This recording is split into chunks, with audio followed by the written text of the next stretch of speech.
santidade, Pai. E nós sabemos que enquanto nós te adoramos, o teu Espírito nos enche novamente, ó Pai. Nós somos renovados, o nosso coração se alegra e nós somos capacitados para servir ao Senhor melhor. Eu peço para que nesta noite, Pai, o Senhor toque no coração de cada um daqueles que aqui estão, que não saiamos daqui, ó Deus, do jeito que nós chegamos, mas que sejamos renovados e fortalecidos pelo teu Espírito, Pai, para continuar te servindo e fazendo a tua obra. Oramos também, Senhor, por aqueles que nos acompanham por esta live, ó Pai, que eles possam ser tocados nos seus lares, ou aonde quer que estejam, ó Deus. Senhor, nós precisamos de Ti, e a nossa oração é de gratidão por tudo que o Senhor já tem feito por nós. Recebe agora nosso culto, Pai, recebe agora nossa adoração. Estamos aqui para declarar que o Senhor é bom, que o Senhor é amor, e que o Senhor cuida de cada um de nós. Vai de encontro à vida de cada um dos presentes, ó Pai, e daqueles que estão lá no seu lar nos acompanhando. Que ao final desta reunião, Senhor, estejamos um pouco mais parecidos com Cristo, afetado positivamente pela tua graça, pela tua presença, pelo teu poder, ó Pai, e pela eficácia da tua palavra. É o que nós te pedimos nesta noite, Pai, e já te agradecemos em nome do Senhor Jesus. Amém e amém. Você pode aplaudir o nome do Senhor? Vamos juntos louvar, adorar e bendizer o nome do nosso Deus nesta noite. Aleluia. O salmista disse que grandes coisas fez o Senhor por nós e por isso nós estamos alegres. Eu tenho certeza que se nós analisarmos a nossa vida, no meio de todas as dificuldades que estamos vivendo, nós temos motivos para adorar a Deus. Eu te convido nesta noite a entregar a Ele o seu melhor louvor e a sua melhor adoração, em gratidão por tudo que Ele tem feito pela sua vida. Amém? Ministério de Louvor conduzindo a adoração nesta noite. Glória a Deus. Paz, igreja. Amém. Vamos louvar o Senhor. Amém. Amém. Glória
Deus, Ele é um Deus de aliança. E o que é mais interessante na Bíblia é que todas as vezes que Deus fez uma aliança, Ele sempre cumpriu a sua parte. E quando nós cumprimos o nosso papel também, as suas promessas se tornam uma realidade na nossa vida, amém? Eu quero convidar você a abrir a sua Bíblia comigo no Salmo de número 126. Salmo de número 126. Glória a Deus. Esse salmo ele é muito propício para este momento, porque ele fala da alegria depois das lágrimas, ele fala da alegria depois do choro. E nós estamos vivendo um tempo de muitas lágrimas, por diversos motivos, por diversas circunstâncias. E a Bíblia revela que o nosso Deus, Ele é aquele que faz uma promessa para nós. Lá no livro do Apocalipse, Ele diz que um dia, hoje sim, nós já podemos viver o consolo e o conforto de Deus. Mas a Bíblia diz que um dia Ele limpará dos nossos olhos toda lágrima. A dor, o sofrimento e o choro fará parte do passado. Mas hoje, nesse presente momento, nós podemos desfrutar do conforto da Sua palavra, do Seu Espírito e da Sua presença, que nos traz algumas garantias. Salmo de número 126, nós vamos ler aqui de forma alternada, todos juntos. Glória a Deus.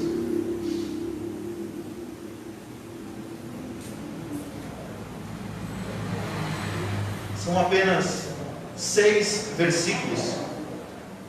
Diz assim o primeiro: quando o Senhor trouxe do cativeiro os que voltaram a Sião, éramos como os que estão sonhando. A igreja. Então a nossa boca se encheu de riso e a nossa língua de cânticos. Então se dizia entre as nações: grandes coisas fez o Senhor para eles. Sim, grandes coisas fez o Senhor por nós, e por isso estamos alegres. Para regressar os nossos cativos, Senhor, como as correntes do sul. Os que semeiam em lágrimas, com cânticos de júbilo cegarão. Aquele que está chorando, levando a semente para semear, voltará com cântico de júbilo, trazendo consigo os seus molhos. Amém? Glória a Deus. Esse texto aqui, irmãos, ele está dentro de um contexto de muita dor, mas de um conforto de Deus após um grande sofrimento. Para aqueles que conhecem a história de Israel, eles sabem que Israel ficou 70 anos cativo na Babilônia. E durante esse período, antes desse período, Israel sempre foi muito de louvar a Deus, de cantar. E o instrumento que era mais usado na cultura judaica daquela época era a harpa. E diz a palavra de Deus que quando eles foram para o cativeiro, havia um conhecimento dos caldeus, que eles usavam a harpa para louvar a Deus e para cantar. E a música dele era uma música que tocava muito o coração das pessoas. E eles pediam para que os judeus, para que os hebreus louvassem o nome do Senhor. E eles diziam: como é que nós poderemos louvar a Deus em terra estranha? Mediante toda a dor e todo o sofrimento que nós estamos vivendo. Então isso nos ensina que existem momentos que nós choramos, e as lágrimas fazem parte da nossa existência. É uma forma de nós colocarmos para fora a dor, a angústia e aquilo que vai dentro da nossa alma. Eu, quando era criança, eu lembro que às vezes a gente se machucava e alguém dizia assim: menino, não chora, porque homem não chora. E a gente vai crescendo e a gente vê que isso é uma grande ilusão. Só não chora quem não tem sentimento, só não chora quem não tem emoção, só não chora quem está enfermo nas suas emoções. Quem tem as emoções saudáveis chora, porque sente a dor. Mas esse salmo ele acontece no momento que eles estão voltando no cativeiro. Lá no cativeiro, as harpas deles estavam penduradas no saltério, eles já não usavam elas mais, porque o período era de dor, o período era de angústia. E a nossa vida é assim. A nossa vida tem momentos de grande alegria, mas tem momentos também de grande angústia. E só Deus, só o tempo e só o trabalhar da palavra do Senhor nos nossos corações que pode nos ajudar a vencer isso. Israel passou por aquela fase e entrou na fase que nós encontramos aqui no Salmo 126, onde eles estão voltando do cativeiro, para repovoar a nação de Israel e principalmente a cidade de Jerusalém, que era a cidade do grande rei, e para a reconstrução das muralhas e do seu templo. E assim é a vida. A Bíblia fala que para todas as coisas há um tempo determinado por Deus, e nós precisamos aprender a lidar com isso. O mundo hoje vive um momento de lágrimas, mas não significa que no meio das lágrimas nós não podemos adorar a Deus, porque em todo tempo Israel nunca deixou, mesmo em terra estranha, de adorar a Deus. E um dos exemplos é Daniel, porque Daniel orava 3 vezes por dia, como era costume dos judeus. Sabe o que ele fazia? Ele abria as suas janelas para a banda de Jerusalém, porque ele sabia mais ou menos de onde ele tinha vindo, e ali ele orava ao Senhor. E Paulo foi muito feliz quando ele disse: quem está alegre, cante louvores, mas quem está triste, ore. E quando a gente ora, não tem jeito, a gente acaba chorando na presença de Deus. Mas aqui há uma promessa. Aqui diz que aquele que leva a preciosa semente, gemendo e chorando, voltará sem dúvidas, com alegria, trazendo consigo os seus molhos. Então que nós possamos chorar na presença de Deus, porque Ele é aquele que é poderoso para trazer conforto e alegria para as nossas almas. Porque o choro ele pode durar uma noite, um período de tempo, mas a alegria vem pela manhã. Amém? Nesse momento eu quero te convidar a fazer uma oração. Nós vamos orar neste momento por aqueles que estão com seu coração dorido, por aqueles que estão sofrendo, como nós temos feito por todas as famílias, todos os domingos que nós nos reunimos aqui. Nós sempre fazemos uma ministração para a família. E nesse momento, nos últimos 3 meses, nós temos nos lembrado daqueles que estão passando por um momento mais triste e mais difícil que o nosso. Amém? Então incline a sua cabeça, nós vamos orar a Deus e nesse momento pedir para Deus tanto nos ajudar, como ajudar aqueles que estão passando por grandes aflições. Querido Deus e Pai, é no nome de Jesus Cristo, Teu Filho amado, Senhor, que nós inclinamos as nossas cabeças, em sinal, Senhor querido, de solidariedade, de contrição, meu Deus, e de empatia com aqueles que estão passando momentos de dor, momentos de angústias, momentos de tristeza e tribulação, Senhor. Aqui, Senhor, nós acabamos de ler um texto bíblico que fala do período pós-cativeiro, do período após a tristeza, do período após a angústia, Senhor. E nós cremos, ó Deus, que da mesma maneira que o cativeiro de Israel, de Judá, passou, nós temos certeza também que esse tempo de dor, esse tempo de angústia, Senhor, na vida de muitas pessoas vai passar. E que o choro, meu Deus, ele pode durar um período de tempo, mas nós sabemos que a alegria do Senhor, ela virá. E é isso que nós queremos, ó Pai, e pedimos nesta noite, pela vida daqueles que estão aqui neste lugar, e pela vida daqueles que estão nos acompanhando por esta live, e pela vida daqueles que choram por alguém que está enfermo, ou por alguém que se foi. Da força, da graça, fortalece cada coração, ó Pai. No Brasil, Senhor, nós já temos nos últimos meses mais de 50 mil óbitos por causa dessa pandemia, Senhor. Fora aqueles que são consequências disso também, que são muitos outros. Senhor, nós oramos e pedimos nesta noite conforto e alegria do Senhor para os corações que sofrem e que estão doridos, ó Pai. Porque a Tua palavra também nos promete que o Senhor é refúgio, que o Senhor é fortaleza, que o Senhor é um socorro bem presente na hora que nós estamos angustiados, ó Pai. Vem, Espírito de Deus,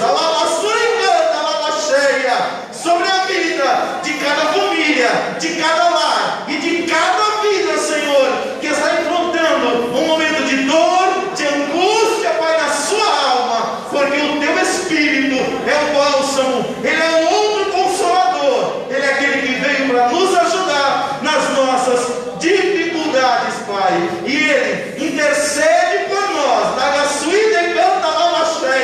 até com gemidos inexprimíveis. E é isso que eu te peço nesta noite, Pai, para que aqueles que estão semeando com lágrimas, aleluia, possam colher com grande alegria em breve na presença do Senhor. É o que nós te pedimos e já te agradecemos em nome de Jesus. Se você crê, diga amém e aplauda bem forte o nome de Jesus. Glória a Deus, aleluia. Irmãos, nesse momento nós vamos contribuir com dízimos e ofertas para a manutenção da obra do Pai. Eu quero aqui convidar o Lucas e a Fran, que vão louvar o nome do Senhor, enquanto nós adoramos a Deus com as nossas contribuições. Eu tenho dito para os irmãos aqui que tudo que nós temos feito nesses 5 anos e meio que essa igreja está com as portas abertas é por causa da ajuda dos irmãos. A tua oferta, o teu dízimo, a tua contribuição pode parecer a oferta da viúva pobre, pode parecer muito pequena aos seus olhos, mas quando ela se une à contribuição das outras pessoas, ela faz uma grande diferença na obra de Deus. E eu profetizo em nome de Jesus sobre você, sua casa, o seu lar, que nada vai faltar lá. Antes, aquilo que você tem depositado no altar do Senhor será uma semente que vai fazer uma grande diferença no reino de Deus, mas que também será um ato de gratidão por aquilo que Deus tem feito por você. A Bíblia diz que Deus, está lá em 2 Coríntios capítulo 9, é aquele que dá semente ao que semeia. E ali Paulo estava falando da contribuição na obra de Deus. Eu tenho dito para as pessoas que eu tenho a oportunidade de ministrar sobre contribuição na obra de Deus. O melhor lugar para você investir aquilo que você tem é no reino de Deus. Porque a Bíblia diz que Deus não é injusto para se esquecer daquilo que nós fazemos ou fizemos pela obra dele. Amém? Que Deus possa abençoar você. Inclina a sua cabeça e pega a sua contribuição. Vamos consagrá-la ao Senhor em gratidão. Pai, nós te louvamos, Senhor, porque Tu tens sido aquele que tem sido a nossa providência, mesmo nos momentos mais difíceis. Quero agradecer pela vida desta igreja, uma igreja generosa, uma igreja, meu Deus querido, que tem visão de reino e que tem investido na Tua obra para alcançarmos vidas com a Tua palavra. Eu oro para que o Senhor não deixe faltar nada na vida dos Teus filhos, ó Pai. E nós consagramos agora diante do Senhor nossos dízimos e ofertas em gratidão por tudo que o Senhor tem feito por nós. Eu oro por aquele que está desempregado, ó Pai, para que o Senhor lhe abra as portas, ó Deus querido, que possam estar fechadas. Mesmo no meio dessa pandemia, Senhor, eu creio que o Senhor tem uma porta de escape aberta para aqueles que creem no Senhor. E a Tua palavra diz que a porta que o Senhor abre, ninguém pode fechar. Em nome de Jesus, Senhor, abençoe esta igreja, para que ela possa avançar com a contribuição, com a ajuda e com a dedicação dos Teus filhos. É o meu pedido, é a minha gratidão, em nome de Jesus.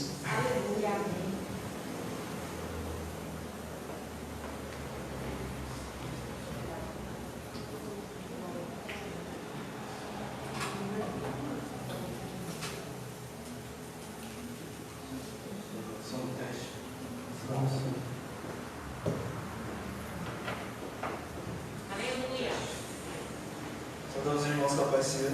Amém.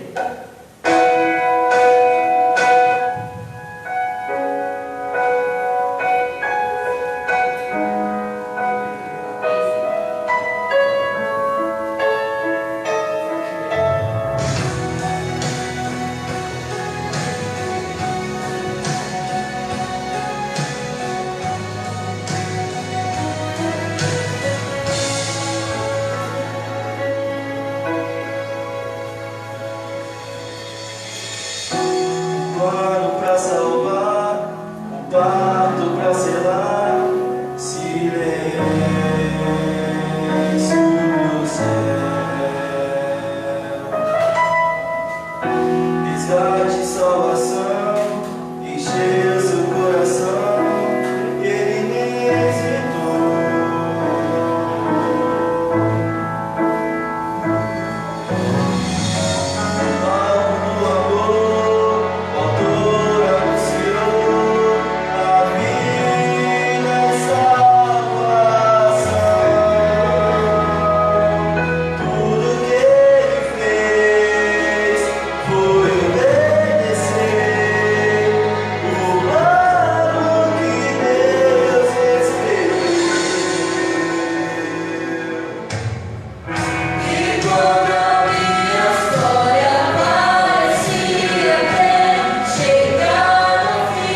Glória a Deus. Querido, eu peço que você abra a sua Bíblia comigo.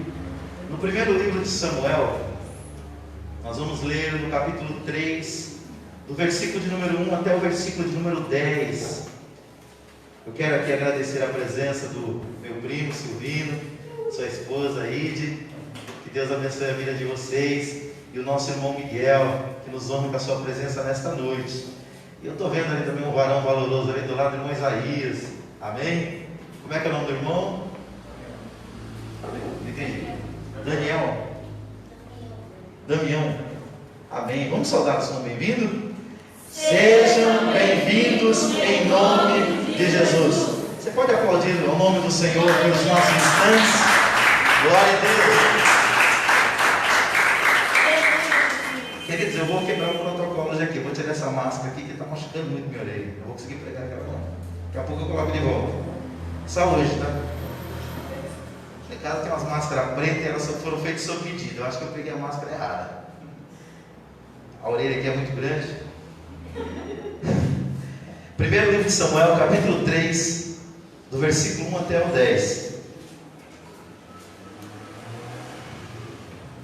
Machucando muito aqui.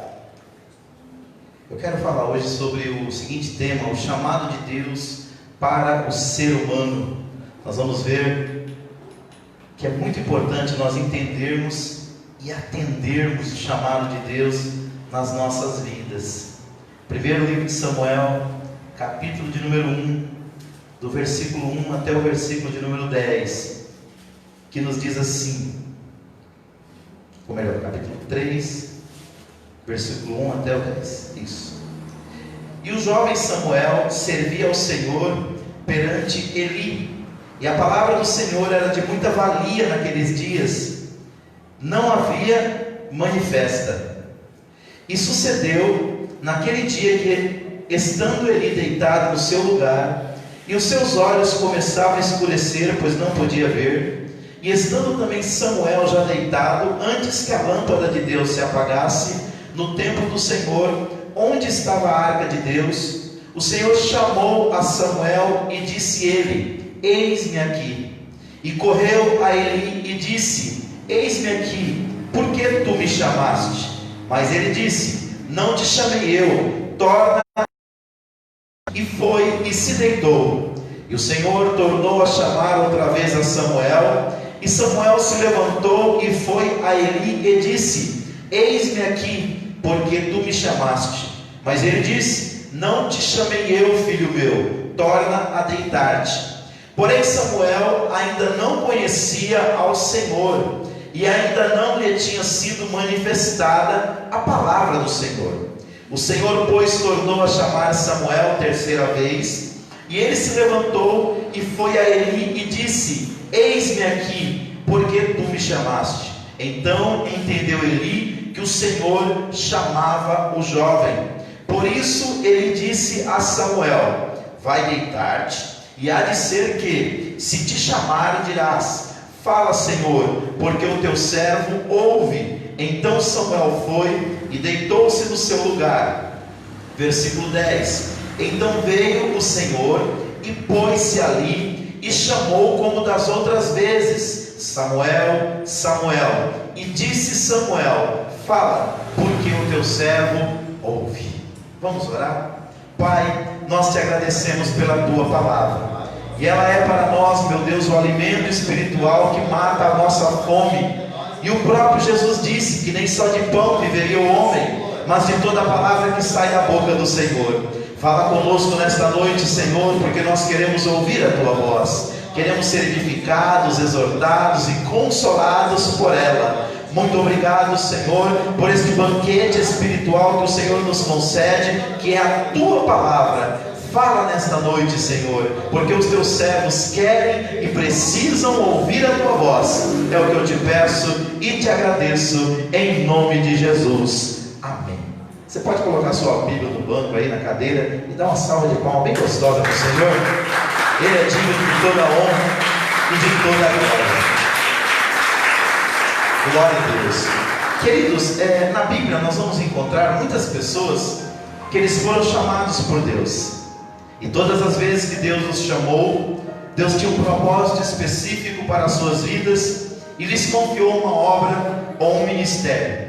Este jovem, ainda muito moço, chamado Samuel, os irmãos conhecem a história dele. Ele foi fruto de uma oração. A sua mãe era estéril, ela não podia engravidar, e um dia ela orou a Deus, e diz a palavra do Senhor que ela não tinha nem forças para orar. Com os seus lábios apenas ela batia, meneando os seus lábios por causa da angústia do seu coração.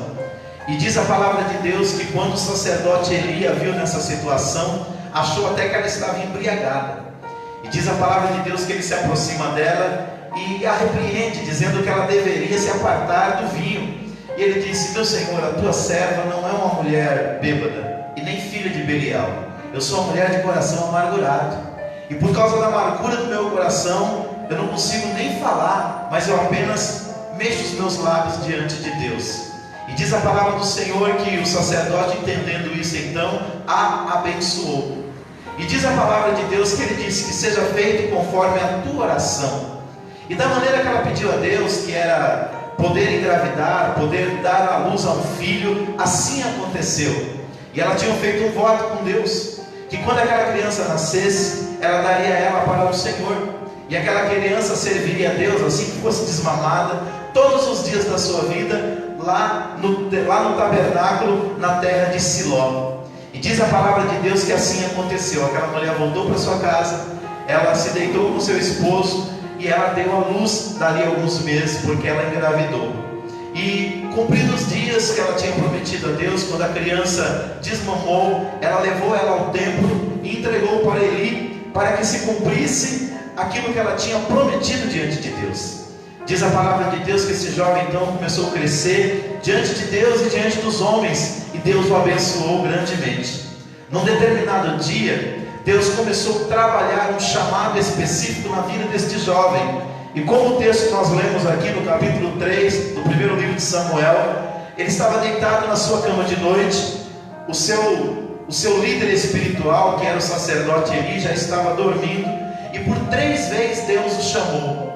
Só que ele não compreendeu. Quando ele ouviu aquela voz dentro do seu quarto, ele achou que quem estava chamando ele era o sacerdote.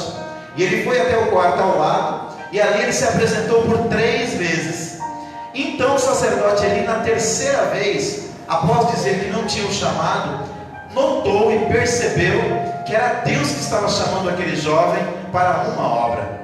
E ele disse: na próxima vez que Deus te chamar, você vai dizer assim: fala que o teu servo ouve, porque não sou eu que estou te chamando, mas o Senhor. E assim ele fez. E se você continuar lendo o capítulo 3 de Samuel e os capítulos que vêm depois, na sequência, você vai ver que esse homem, Deus entregou para ele 3 ministérios. Ele se tornou um grande profeta de Deus, ele se tornou um grande juiz em Israel, e ele se tornou um grande sacerdote. E Deus cumpriu nele um grande ministério e uma grande obra. Só que esse homem não foi o primeiro a ser chamado na Bíblia. Quando nós lemos o capítulo 12 do livro de Gênesis, nós vamos encontrar um homem chamado Abraão. Abraão era um homem gentil, um homem que não conhecia Deus, era um homem, podemos dizer até assim, pagão e idólatra, porque vivia numa terra na Mesopotâmia que era cheia de idolatria, mas ainda assim Deus o chamou. E diz a Bíblia que quando Deus o chamou, lhe fez promessas, porque todas as vezes que Deus chama alguém, Ele coloca algumas promessas na vida da pessoa, que Ele vai cumprir, para que na vida dessa pessoa, o nome do Senhor seja glorificado. E vocês conhecem a história de Abraão. Ele se tornou o grande pai na fé, por ter crido em Deus, por ter obedecido ao chamado, e ter vivido as promessas de Deus na sua vida. Quando nós olhamos para as Escrituras Sagradas, nós aprendemos muitas coisas sobre chamado. Primeiro eu quero falar para os irmãos o que é o chamado de Deus. Eu estava estudando sobre esse assunto, que Deus colocou no meu coração, e eu cheguei à seguinte conclusão: chamado é o plano que Ele tem para cada pessoa, e Ele nos convida, primeiro, a conhecer esse plano, e segundo, Ele nos convida a viver esse plano. Então na Bíblia Sagrada, nós vamos ver sempre Deus chamando pessoas. Agora, não basta apenas você conhecer o chamado de Deus, é importante você viver esse chamado, porque a grande diferença não está em Deus chamar. está em nós atendermos a esse chamado e vivermos segundo esse propósito que Ele colocou para nós. Outra coisa que nós vamos entender também na Bíblia, nós vamos entender que Deus tem dois tipos de chamado. Primeiro, Ele tem o chamado universal, ou seja, é um chamado para todos os seres humanos, mas também Ele tem um chamado individual e específico, que é para cada pessoa. E nós vamos perceber isso aqui conforme a gente for caminhando na ministração desta noite. Outra coisa que é interessante nós sabermos sobre o chamado de Deus, ele não anula o nosso livre-arbítrio. O que é livre-arbítrio, pastor Davi? É a liberdade individual que nós temos de fazer escolhas e de tomar decisões. Então isso me ensina uma coisa, que eu posso aceitar o chamado de Deus, como eu posso também rejeitá-lo. Isso é uma liberdade que eu tenho. Agora, todas as vezes que eu aceito o chamado de Deus para a minha vida, eu desfruto de algo muito singular que Ele tem preparado para mim. E todas as vezes que eu rejeito esse chamado, eu vou perder privilégios e bênçãos que Ele gostaria de ver cumprida na minha vida. Outra coisa também, eu cheguei à seguinte conclusão, que o chamado também é definido como vocação ou orientação. E no sentido espiritual, o que é isso? É atender a um projeto divino para as nossas vidas. E nessa noite eu não quero me deter muito no aspecto individual do chamado, mas eu quero meditar com os irmãos sobre o aspecto universal do chamado de Deus. Ou seja, o chamado que Deus tem para toda a raça humana, para todos os homens. Até porque, para que o chamado individual se concretize, primeiro nós temos que atender ao chamado coletivo de Deus. Então, em primeiro lugar aqui eu quero compartilhar com os irmãos que todos somos chamados para sermos salvos. Diga assim comigo: todos somos chamados para sermos salvos. Gostaria que a pastora colocasse para nós aqui no monitor o capítulo 3 de João, do versículo 14 até o versículo de número 20. E aqui nós vamos entender uma coisa: mesmo todos os homens sendo chamados para ser salvos, cabe a nós aceitarmos isso ou não. Ou seja, Deus, Ele criou o ser humano com aquilo que eu falei lá no início da mensagem, com livre-arbítrio, com liberdade de escolha, de decisão, de aceitar a vontade de Deus para a sua vida ou rejeitá-la. E quando nós olhamos para o texto de João capítulo 3, do versículo 14 ao 20, que eu vou ler com vocês, nós vamos entender isso de uma forma mais detalhada. Olha o que diz o versículo 14: E como Moisés levantou a serpente no deserto, assim importa que o Filho do Homem seja levantado. Vocês lembram desse fato, né? O povo estava sendo picado por serpentes no deserto, e Deus orientou que Moisés levantasse uma serpente de bronze, e todas as pessoas que olhavam para aquela serpente eram curados. E aquela serpente que foi colocada de pé no deserto para que as pessoas não morressem, já era um ato profético, tipológico, que apontava para Cristo e para o Calvário. Que da mesma maneira que as pessoas que olhavam para aquela serpente lá no deserto, na época de Moisés, eram livres do veneno da serpente, aqueles que olhassem para Cristo e para o Calvário receberiam o dom gratuito da salvação através da fé. E olha o que diz a Bíblia, versículo de número 15: para que todo aquele que nele crê tenha o quê? Vida eterna. Deus na Bíblia, o Senhor Jesus, Ele só prometeu para nós dois tipos de vida. A primeira está em João 10:10. Ele nos prometeu uma vida com abundância. E alguém acha que a abundância é ter muito dinheiro, é ter meia dúzia de carro na porta, é ter dinheiro na Suíça. E nós vamos conhecer pela Bíblia Sagrada que vida abundante é ter o suficiente para suprir as suas necessidades, e isso com alegria e com comunhão com Deus.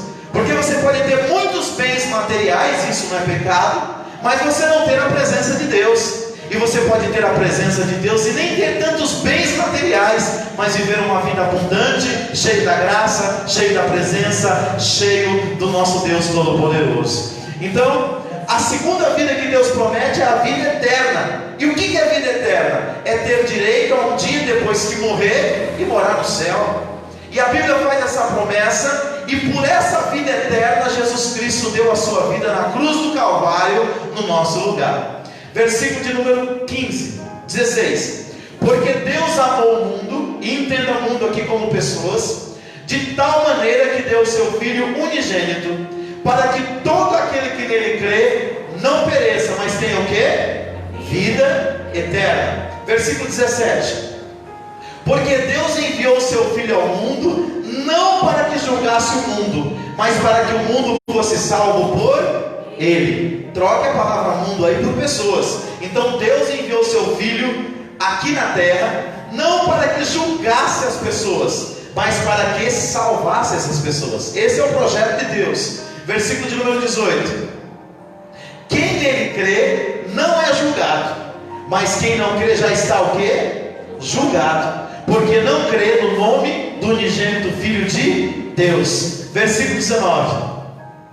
E o julgamento é este: a luz veio ao mundo, e os homens amaram antes as trevas do que a luz, porque as suas obras eram más. E por fim, o versículo de número 20. Porque todo aquele que faz o mal aborrece a luz, e não vem para a luz, para que as suas obras não sejam o quê? Reprovadas. Então aqui, irmãos, eu aprendo 4 coisas nesse texto. Primeiro, Deus amou o mundo, ou seja, Deus amou todas as pessoas. Quando Jesus veio à terra para dar a sua vida, Ele não veio morrer por 144 mil selados.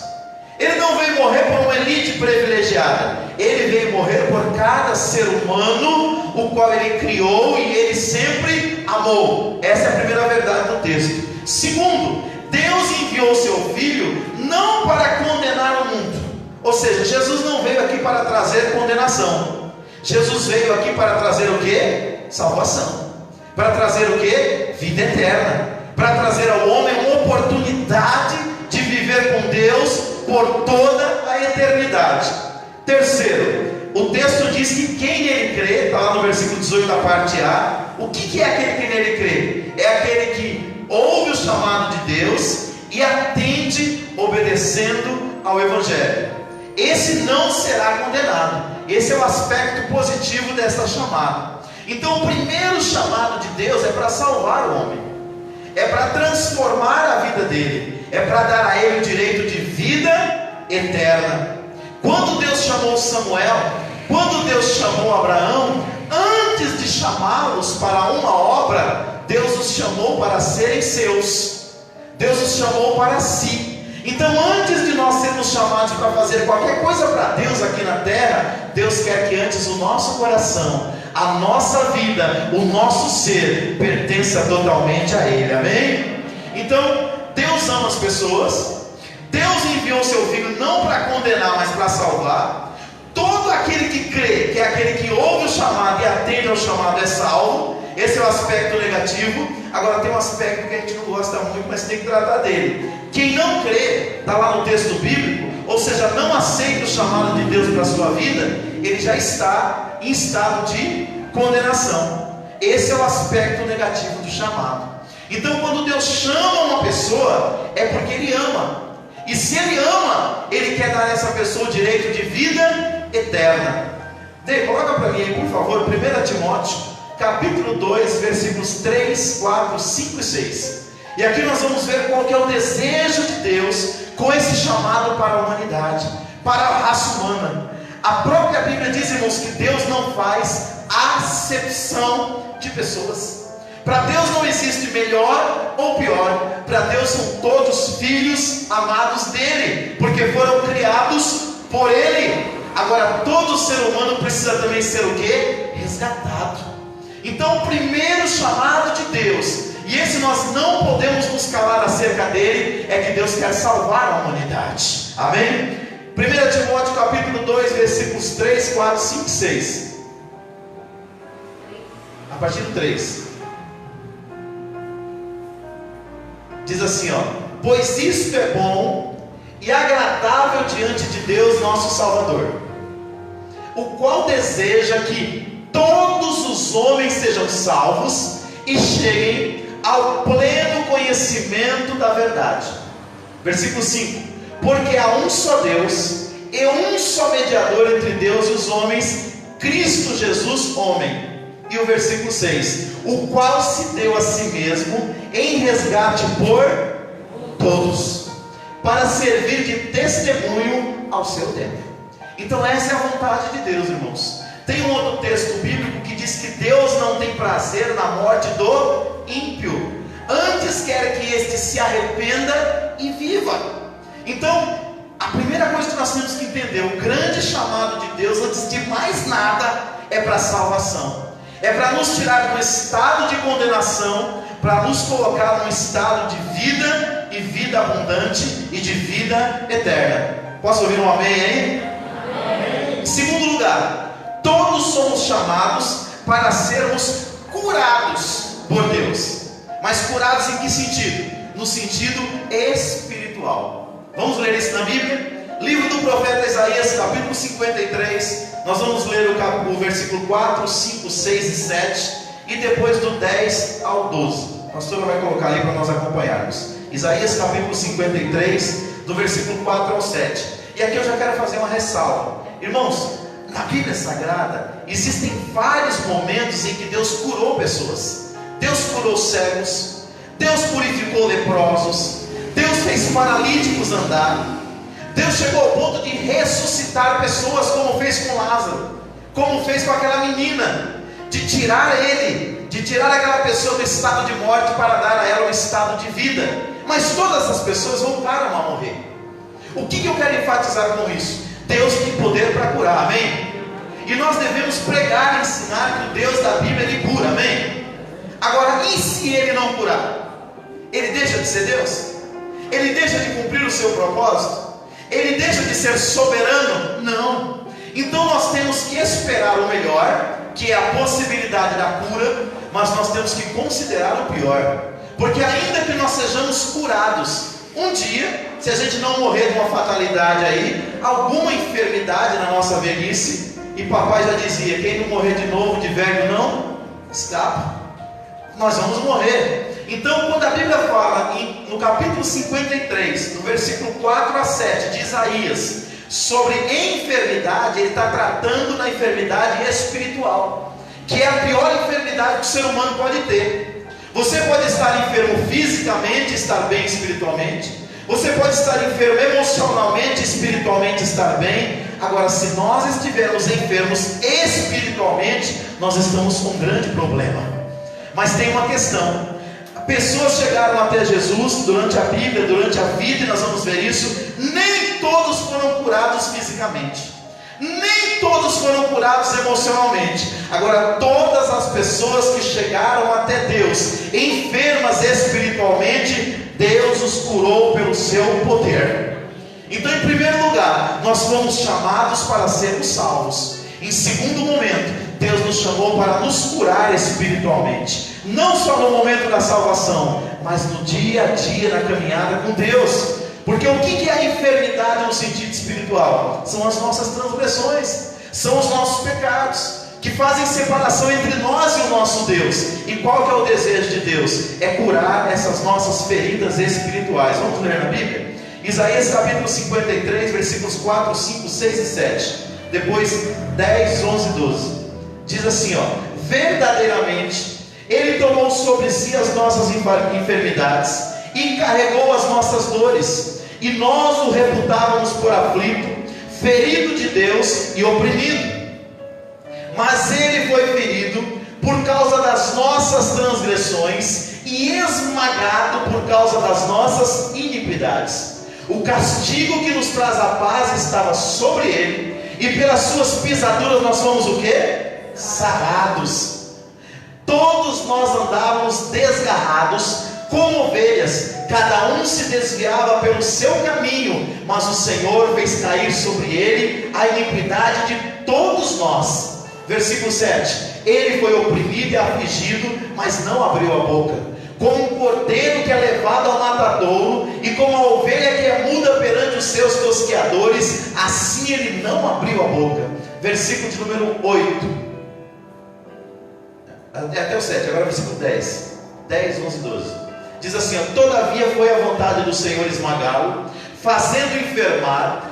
Quando ele se puser como oferta pelo pecado, verá a sua posteridade, prolongará os seus dias, e a vontade do Senhor prosperará nas suas mãos. Ele verá o fruto do trabalho da sua alma e ficará satisfeito. Com o seu conhecimento, o meu servo justo justificará muitos, e as iniquidades deles levará sobre si. E por fim o versículo 12: pelo que lhe darei seu quinhão, com os grandes e com os poderosos repartirá ele o despojo, porquanto derramou a sua alma até a morte, e foi contado com os transgressores. Mas ele levou sobre si o pecado de muitos, e pelos transgressores ele intercedeu.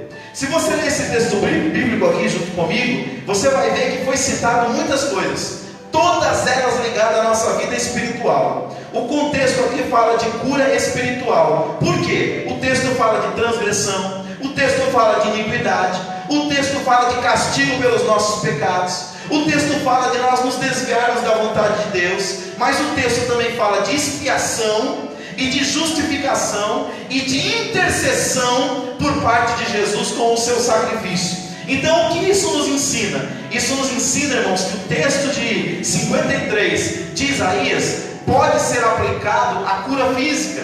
Deus pode curar a gente de uma enfermidade. Aliás, Jesus curou muitas pessoas durante o seu ministério terreno, e Ele até ordenou que nós colocássemos as mãos sobre os enfermos e em nome de Jesus os curássemos. Mas pela vida prática, o que nós percebemos? Nós percebemos que nem sempre a pessoa é curada da sua enfermidade, e Deus não vai deixar de ser Deus por causa disso. Agora, o que significa o texto do capítulo 53 de Isaías, quando diz que Ele levou sobre si todas as nossas enfermidades? Aqui está falando, irmãos, não de enfermidade física, mas está falando das nossas enfermidades espirituais. E deixa eu dizer uma coisa para você: é muito triste, e nós sabemos isso porque nós somos pecadores, e a Bíblia diz que não há um justo sequer que só faça o bem que nunca peque. A Bíblia diz que se dissermos que não temos pecado, enganamos a nós mesmos e a verdade não está em nós.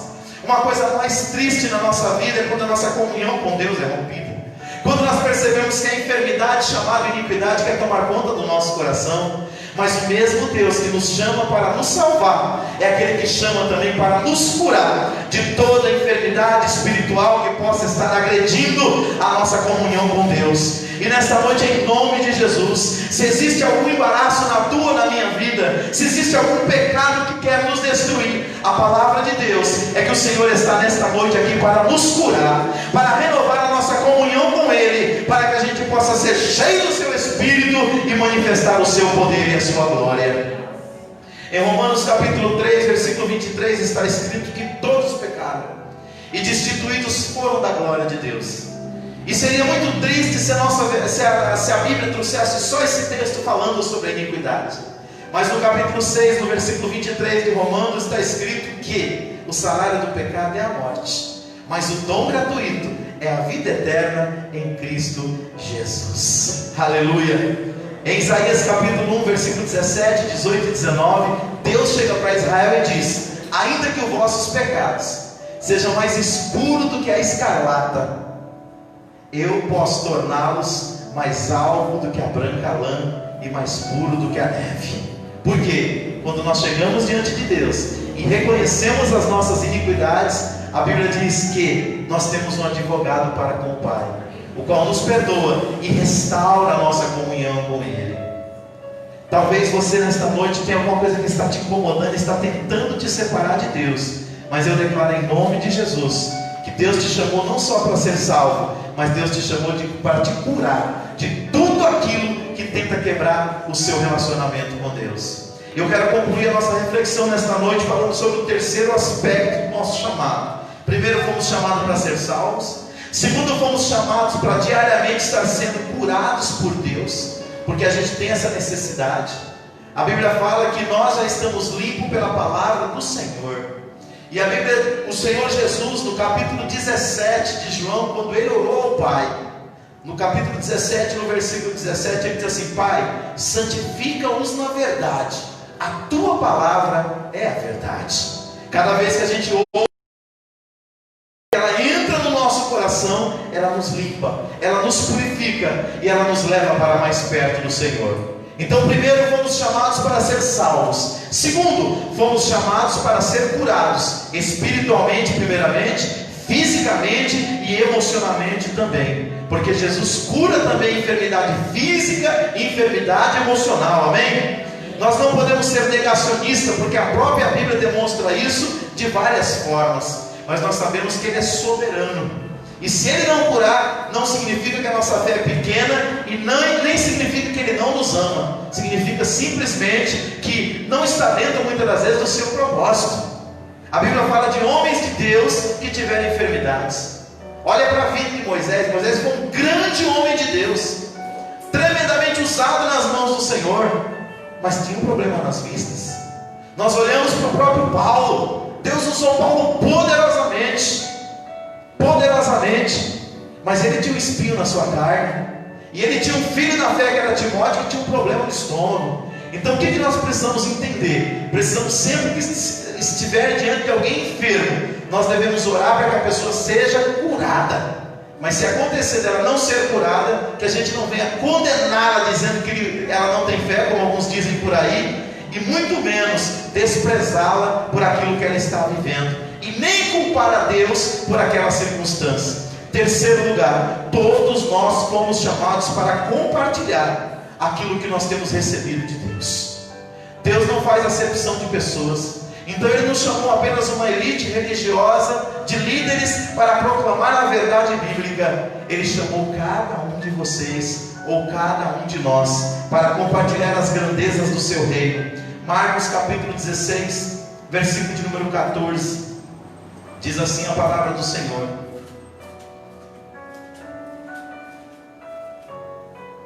Marcos capítulo 16, versículo 14.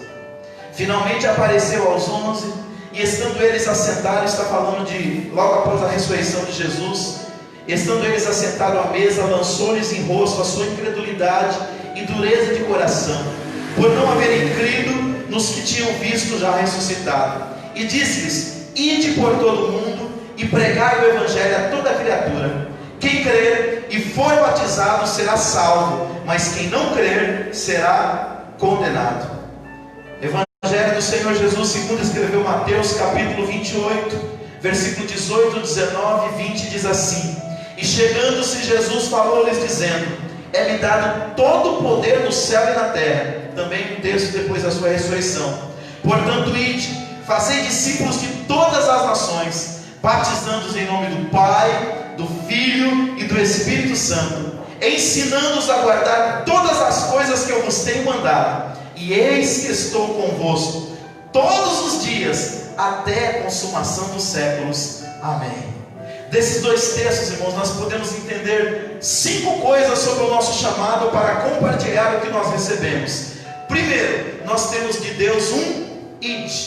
Eu falava com a minha filha ontem: se eu pregar a palavra de Deus para alguém e eu falar para essa pessoa: Deus está mandando eu pregar para você, eu não estou mentindo, porque eu já tenho um id de Deus para todos aqueles que o servem desde 2000 anos atrás. Então, em primeiro lugar, aqueles que foram salvos, aqueles que foram curados, aqueles que foram chamados por Deus devem compartilhar o que receberam.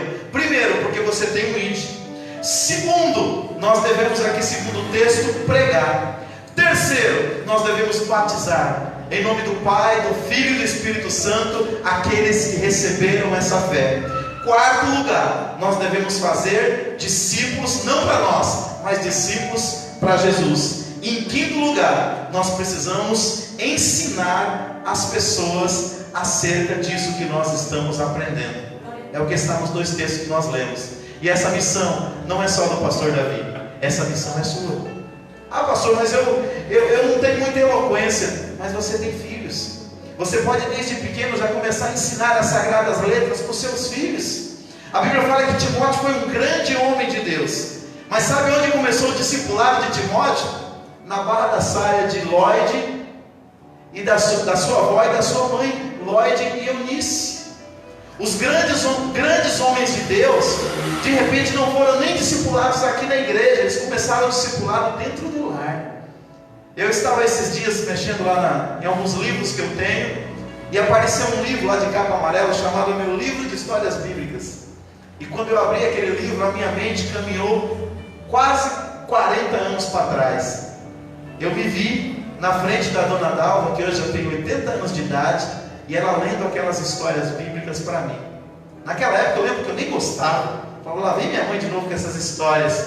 E hoje eu olho para trás e eu vejo como essas sementes que foram lançadas dentro do meu coração, ainda na minha meninice, hoje fizeram uma grande diferença. Então você pai, você mãe, você amigo, de repente você tem um amigo que não conhece o Evangelho. Você pode, através de uma mensagem de WhatsApp, você pode, através do seu Facebook, ou até mesmo de um diálogo com ele, revelar para ele o grande amor de Deus, o grande plano da salvação. Queridos, às vezes a gente faz o apelo aqui na igreja e 2, 3 pessoas levantam a mão. Aí o pregador sai todo contente para casa dizendo, ganhei 3 almas.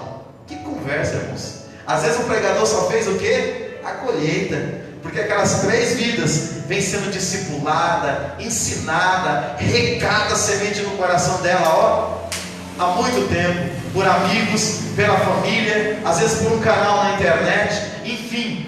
Nós precisamos entender, primeiro, fomos chamados para sermos salvos. Segundo, fomos chamados para ser curados. Terceiro, fomos chamados para compartilhar esse reino. Vamos orar? Vamos pedir para o Senhor nos capacitar para esta vida, para esta comunhão, para que o chamado dele se torne uma realidade na nossa vida e que a gente possa fazer a diferença na vida de alguém. Aleluia! Eu tenho certeza que você não veio aqui nesta noite por acaso. Você veio porque Deus te ama e porque Ele tem um chamado muito especial na sua vida. Mas Ele não quer que você fique calado. Ele quer que você compartilhe isso que Ele fez na sua vida com muitas outras pessoas. Vamos orar? Vamos pedir isso para Deus, essa capacitação e essa oportunidade? Pai, em nome de Jesus, o Teu Filho amado, nós entendemos, Senhor, que o Senhor tem um chamado universal para todos aqueles, ó Pai amado, que o Senhor criou. O Senhor ama a humanidade, Senhor, e por amar este homem, Senhor querido, esta mulher, que pode estar vivendo uma vida nécia, uma vida longe do Senhor, uma vida nos vícios e nas transgressões, Senhor, Tu enviaste o Seu Filho aqui à terra. Esse Filho veio para morrer no nosso lugar, porque, ó Senhor querido, Ele veio para entregar a sua vida por todo aquele que nele crê. Senhor, nesta noite nós estamos proclamando este amor, esta graça, Senhor. Deus, nós oramos por esta pessoa que está lá do outro lado, acompanhando esta pregação, Senhor, para que o Teu Espírito Santo vá de encontro ao coração dela, e ela se conscientize que o Senhor a chamou para salvá-la, para transformar a sua vida, para libertá-la de todo o jugo do pecado. O Senhor chamou, meu Deus querido, esta pessoa para curar a sua vida espiritual, a sua vida física e a sua vida emocional, porque o Senhor é médico por excelência. Mas o Senhor também chamou a cada um de nós, meu Deus, para compartilhar aquilo que recebemos do Senhor com outras pessoas, com outra vida, Senhor. Pai, um dia os discípulos disseram, nós não podemos deixar de falar daquilo que nós temos visto e daquilo que nós temos ouvido.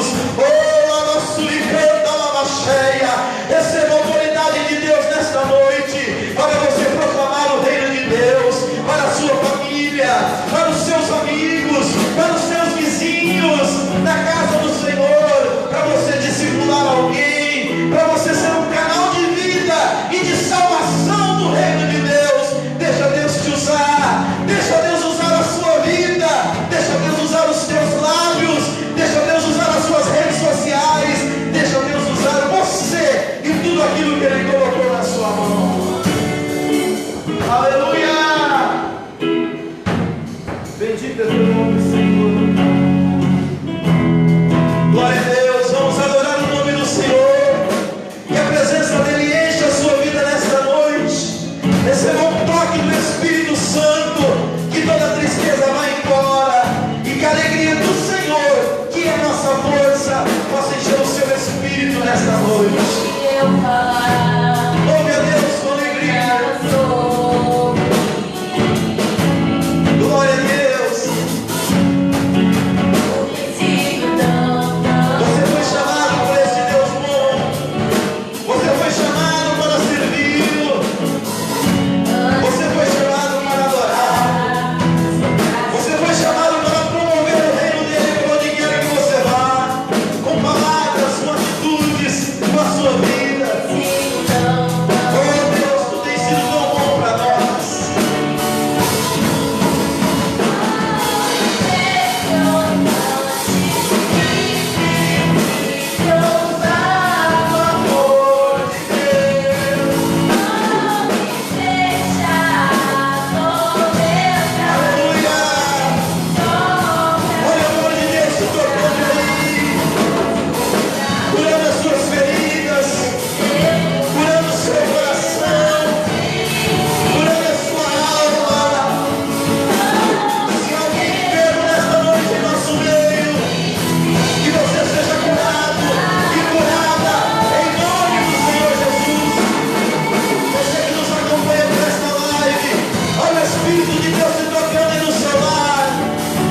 vida. Quarta-feira nós estamos pela live no Facebook e na sexta também. E no domingo nós estamos aqui novamente para nós adorarmos o nome do Senhor. Nós estamos no projeto para daqui a alguns dias começar também a transmitir os nossos cultos por outra plataforma que é o YouTube. Mas nós precisamos de 1000 inscritos. Se você não é inscrito ainda no nosso canal, lá nos ajude a sua inscrição. E daqui a alguns dias estaremos levando a palavra de Deus para muitas outras pessoas. Sexta-feira, o pastor Eduardo estava fazendo um culto e tinha um irmão lá nos Estados Unidos, do estado de Utah, acompanhando o nosso culto. Você vê que é uma oportunidade que Deus está nos dando. Nós já recebemos mensagens de pessoas em vários estados do Brasil e outros até na Europa que estão acompanhando os nossos cultos. Esses dias eu fiquei muito feliz, eu estava fazendo uma live e daqui a pouco o pastor lá do Chile mandou uma mensagem dizendo que estava nos acompanhando. Deus está nos dando uma oportunidade, irmãos, como nunca tivemos antes, de compartilhar o seu reino com as outras pessoas. Você pode nos ajudar se inscrevendo no canal ou também compartilhando esse link com outras pessoas. Vamos orar? Vamos agradecer a Deus. Pai, muito obrigado por esse culto e por essa oportunidade que o Senhor tem nos dado, porque fomos chamados por Ti, fomos curados